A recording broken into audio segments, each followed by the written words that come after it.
Emma dear, I hate to bring you bad news, but I won't be attending your wedding today. Honestly, it's a waste to even give a card to a wedding like yours. I bet it won't even be a grand ceremony. My brother's wife ridiculed me over the phone, and all I could muster was a weak, aha. She probably expected me to beg her to come, given her nasty character, but I had no intention of doing that. My name is Emma. I've been dating my fiancé, Noah, for 5 years, and we've decided to get married. We both live alone, but our homes are close, so we've been semi-living together for quite some time.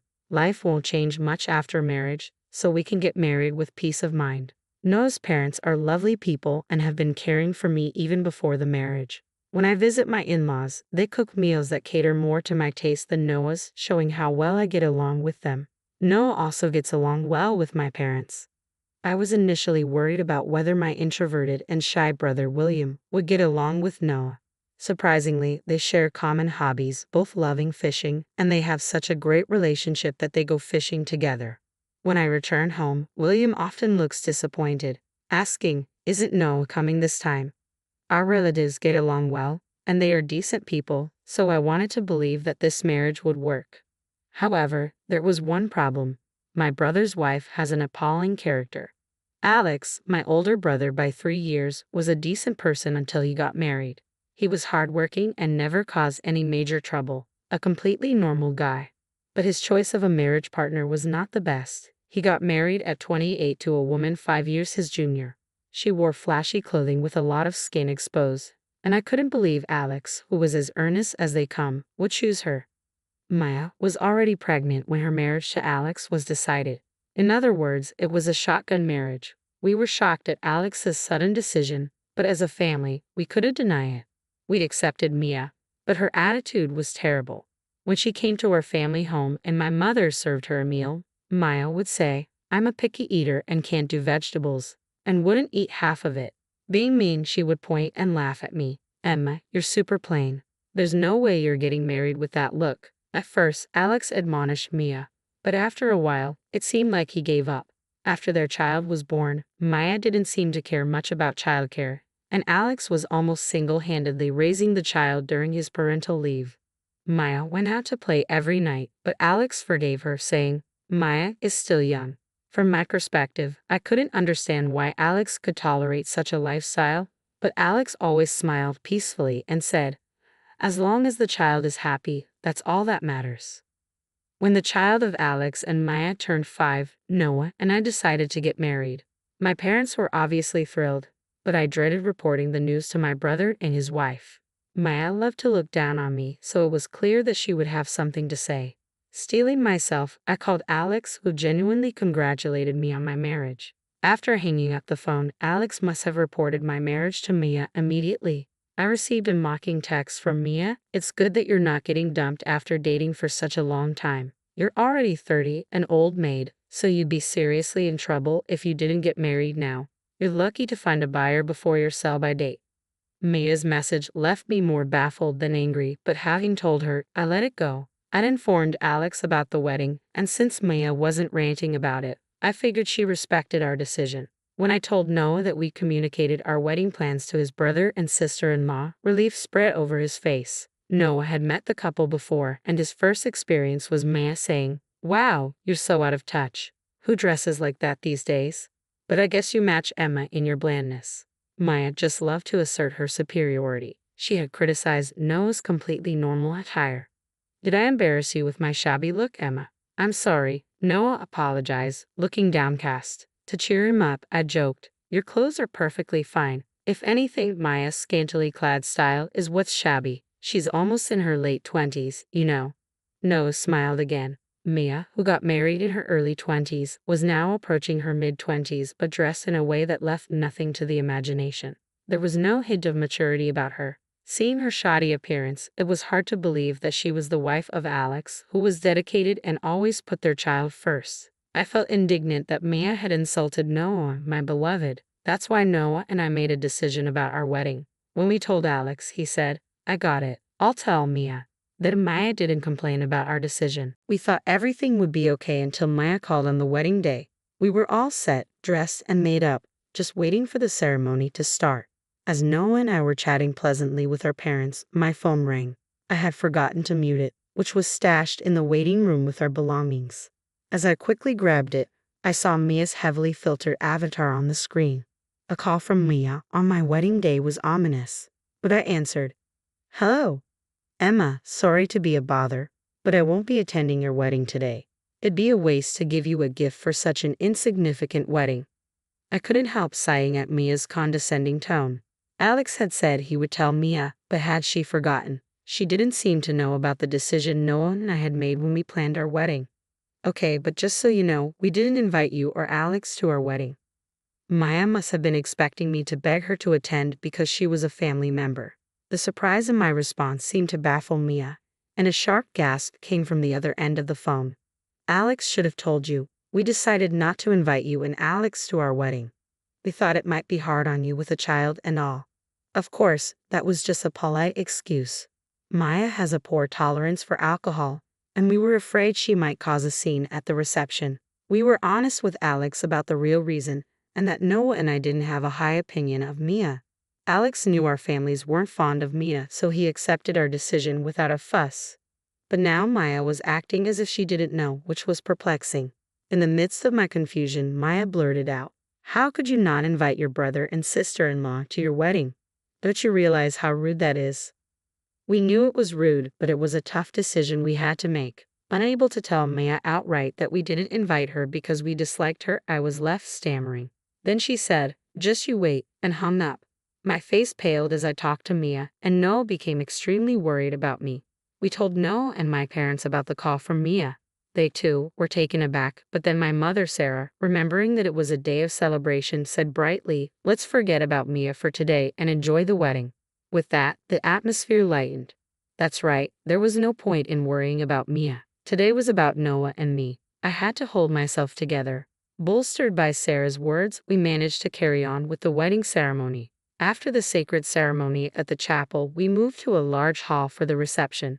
As we made our entrance to the reception hall to the tune we'd chosen beforehand, our friends complimented us on our appearance. It felt great. The introduction of the bride and groom, the cake cutting, everything was going smoothly until it was time for me to read a letter to our parents.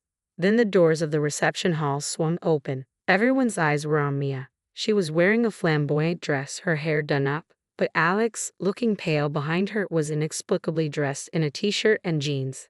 As the audience murmured, wondering if it was some kind of surprise, Maya grabbed a wine glass from a table and downed a glass of sparkling wine in one go.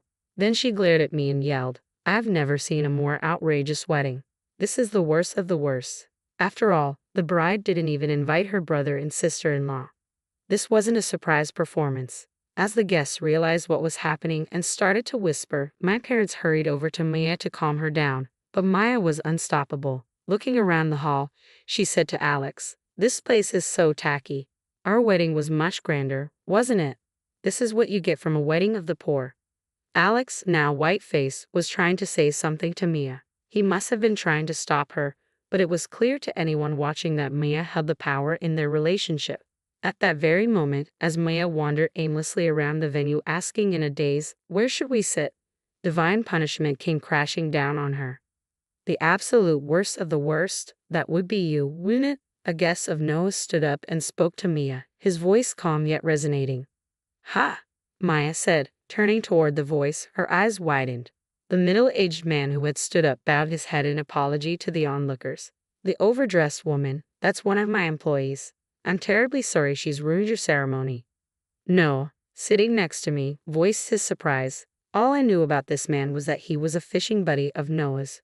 Despite their age difference, I had heard they had a great time talking about fishing. It seemed that Noah had no idea this man was a CEO, let alone the CEO of the company where Maya worked. Even when I asked him what was going on, all Noah could do was shake his head in confusion. Mia, for her part, stood speechless with her mouth agape at the CEO's revelation. There was no doubt she was now in a tight spot. The CEO then dealt Mia the final blow.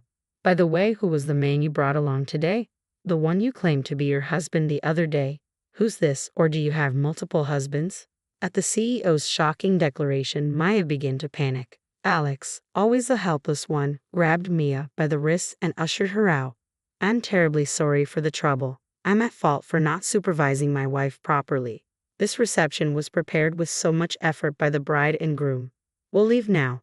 Please enjoy the rest of the event. In the center of the venue, Alex made Maya bow her head in apology, then led her out of the venue. The atmosphere at the wedding reception cooled instantly, and that's when Mason took the mic. I was worried about how he would handle the situation, but Mason really was a pro. He warmed the frozen atmosphere by talking about Noah's great personality and shared some funny stories about the relationship advice Noah often sought from him. The tension in the venue dissolved, and the rest of the ceremony was able to proceed as planned. After the reception, during the farewell, Mason deeply apologized to us again. But it wasn't Mason who was at fault, it was Mia. In fact, the only reason we were able to continue with the reception as planned was thanks to Mason. When I expressed our gratitude, Mason smiled and said it was a good ceremony before heading home. After such a tumultuous wedding, it seemed my brother and his wife were heading for even more turbulent times. It came to light that Mia had been involved with several men. On the day of the wedding, Mia, who had been preparing herself in a huff after my call, made a huge fuss and demanded that Alex, who had been spending time with the kids, drive her to the venue. Alex had apparently made it clear to Mia that they would not be attending our ceremony, but Maya was always distracted, fiddling with her phone. He had told her several times, but it seemed she had let it go in one ear and out the other.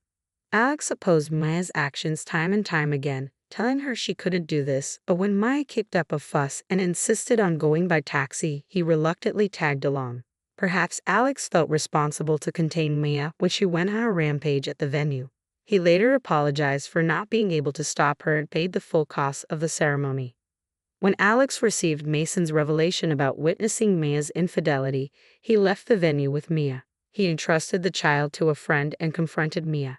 To his surprise, Maya admitted to having relationships with multiple men, something she had been doing since before their marriage. She confessed to choosing Alex, the highest earner and most submissive among her partners, to be her husband. The identity of the baby's father was unknown, but of course she kept this from Alex. This meant Alex could have been raising a child that was not his own. Shocked, Alex conducted a DNA test with the child. The DNA test confirmed they were not related.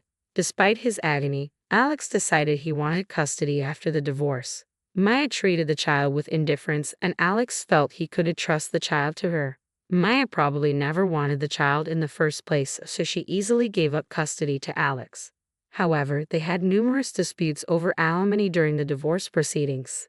In the end, Alex received a large sum of alimony from Mia, but seeing him say, "There's no point in having money," with a sad smile was heartbreaking. Some years have passed since that ordeal. Noah and I had a baby, and when we brought the baby home, Alex's child was excited, exclaiming how cute the baby was. I had been worried about Alex, who had seemed dispirited after the divorce and his return home, but he seemed lively now. Seeing Alex holding my baby and saying with a laugh, "I remember this, babies are so soft," made Noah and I share a smile. Despite our wedding almost being ruined by Mia and Alex's life being trampled on, we are living happily now. Alex told us, "No matter what happens, if you have the desire to protect your child, you can overcome anything. Now that you're parents, you both have to try even harder." His words resonated deeply with us.